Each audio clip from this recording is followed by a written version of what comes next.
What's up, folks? Welcome into HuPAC Talk from Nature, the first of its kind, where today I've got a whole crap load of things to talk about. Before beginning, I'd like to just kind of crack open this new delicacy. So apparently, this is called a glizzo, and how you make it is you take a glizzy, you wrap it in a slice, and then you house it.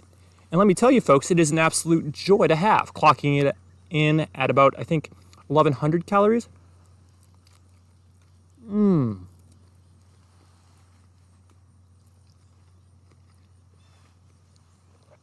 Just what the doctor ordered. Excuse my manners. This is fantastic.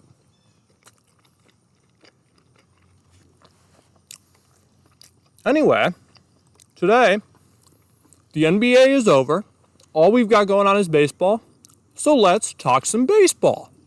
Folks, we are finally at the All-Star break. We have reached the informal halfway point of the year, and this is the last day of the All-Star break, so I thought I would give a brief recap on the season to date, only accounting for those teams whose either excellence or awfulness has warranted my covering them. So without further ado, let's dig in. Let's start at the very bottom with the Colorado Rockies. They are currently sitting around 50 games below 500.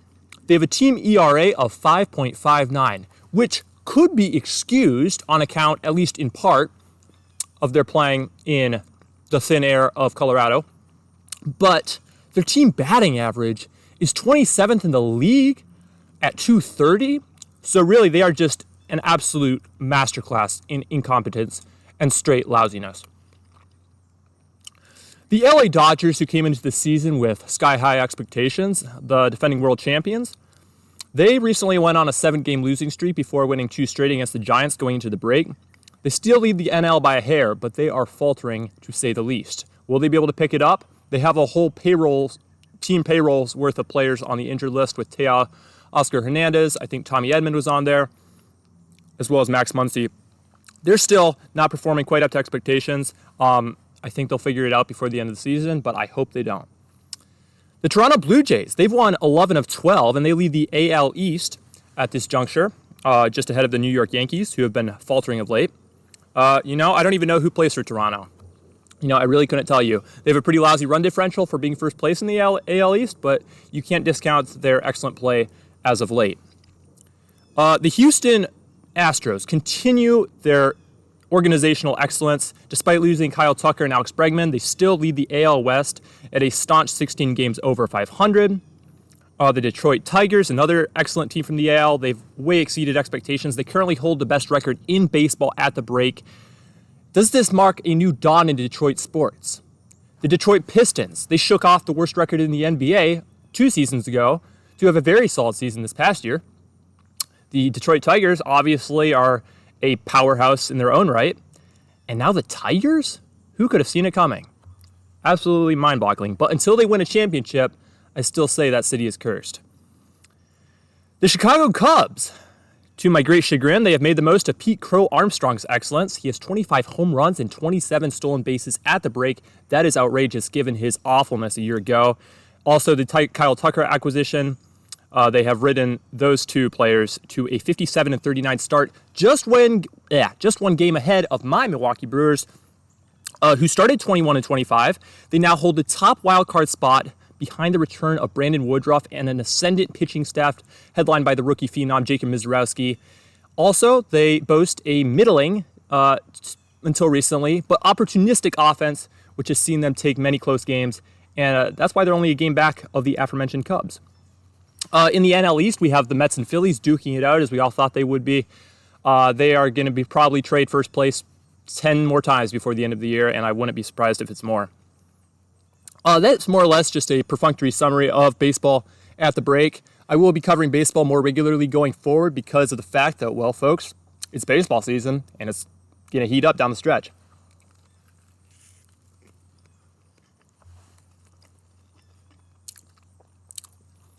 The Open Championship in golf started today, and prior to it, as you are no doubt aware, Scottie Scheffler had one of the best, deepest, and most insightful press conferences I've ever heard from athlete. Let's get into a bit of a snippet. This from the Times of London.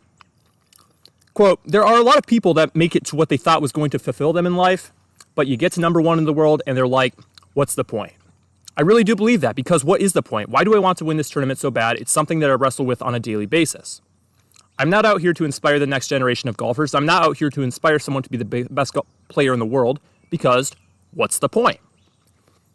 So it's not often that we hear kind of such a deep but fundamental insight into the human condition from one at the very highest point of their sport, of their profession. This is probably something most have recognized just through their attempts at gaining satisfaction in their life, whether it be the next car, whether it be the next job promotion, whether it be the next house, place of residence. It's probably something many have even acknowledged that, but they haven't internalized it, because what do we do as a human society? And this is kind of a mimetic phenomenon, because everyone does the same thing as everyone else. It's always chasing the next thing. What's the next thing? What is social media telling me that I should be trying to get? In terms of looks, in terms of possessions, whatever it may be. I think it's good, though, to hear from someone at the very top of their profession, because we often don't, that even consistent excellence at that very highest point of their sport is not going to result in lasting happiness. And lasting is the key point, because there is no doubt that in the short term, there is a great high, and that's the winner's high that we often hear about. And it's not to be found at the top of the bottom. It's the top of the mountain. It's a warning to all those who trail far behind that you cannot gain lasting happiness at the top of the mountain. This ties into a couple of ideas of one of my favorite thinkers and an expert on happiness, Arthur C. Brooks. He talks at length about there being 3 macronutrients to happiness, and these consist of enjoyment, meaning, and satisfaction. He breaks down these macronutrients further into their different components and what essentially they are. But I would like to, because this is, I think Scheffler's comments are tying into satisfaction specifically. And the reason I think Scheffler laments the fact that satisfaction is so fleeting is because it is fleeting. And this in turn is because of what is known as homeostasis, which is the tendency of human beings, either after a great tragedy or a great success, their brains naturally return to equilibrium. This is the reason that athletes often experience intense, prolonged periods of depression after winning a championship, because the fall back down to equilibrium is so drastic from that victory, that high of victory, which they experienced before. This, in turn, is mitigated in part by the very sport of golf, which operates on a weekly basis. But Scheffler himself notes that this kind of continuity of golf further emphasizes the transience and insignificance of success, even in major championships. Holy crap, there's people coming. Who would have thought that I didn't have this part to myself? Dang nabbit. Scheffler still refers to himself as a sicko, though, because of his love for all the grueling preparation that goes into performing at such a high level.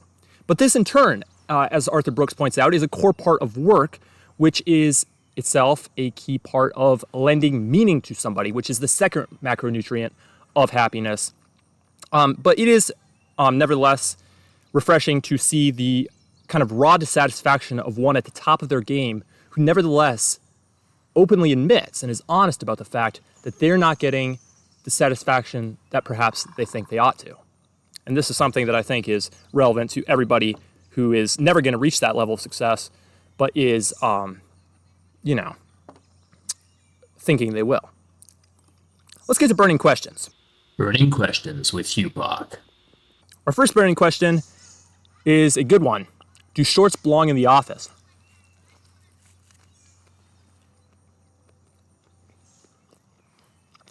Yes, but with caveats. Because here's the thing. With shorts, you give someone an inch, they'll take that inch, and that'll be the length of their briefs next time you see them working on their TPS reports. That's not acceptable, folks. We have to consider length, not because so much of a provocation towards lust, but rather because of a provocation towards disgust, loathing, and hatred. These are the 3 components which make up why you need to make sure that the length of your dungarees is appropriate. Also, you have to consider the material. Are you rolling in this synthetic polyester garbage? Or are you wearing high-quality dungarees? Folks, you got to make the choice, got to make the conscious decision to purchase from a fine purveyor of shorts. Just because you can wear shorts doesn't mean you need to be slumming it. You're getting extra ventilation. It doesn't mean you need to be a slob. So yes, shorts in the office, that's a go. I don't give a rat's ass if I see someone's oddly shaped calves or lower thigh areas. Just wear high quality briefs. That's all I'm saying. Next question. What is your favorite fighter jet model and what's your favorite city in Iran? Wow, the timing of this question is outrageous. Folks, my favorite fighter jet model is the B-52 bomber. It's a big one, folks. What's my favorite city in Iran? Probably the city of Shiraz, whose name is the same as one of my favorite Australian Reds. Pairs beautifully with Asiago, by the way. But also it's a city where I had the most delicious bowl of steaming abgusht back in the spring of 2013 when I toured Iran. I just ate at the most charming little eatery in Shiraz. I had this beautiful little bowl of abgusht, whose enjoyment was not mitigated in any part, I should say, by the fellow in the corner giving me the hairy eyeball while waving a scimitar. Next question is preceded by a compliment. So, not going to lie, your physique is motivational. What is your workout routine? That's from the Real Dark Tower. Thanks, man. Yeah, I've never heard my physique described as motivational in any context. I think that the only time I could even envision it being described as such is as the after photos in a Weight Watchers marketing campaign. What is my workout routine? I'll tell you something, I don't work out so much as consume these puppies, because this sure doesn't hurt. Last question from Old's mainstay, Smooth as Butter 98. If you could have dinner with any famous person who's currently living, with whom would you have it?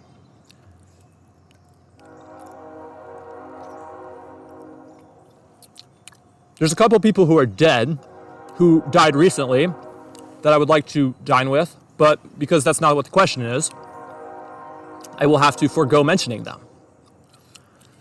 I think Thomas Keller. I'm a shallow person. He's an American. I can communicate with him relatively straightforwardly.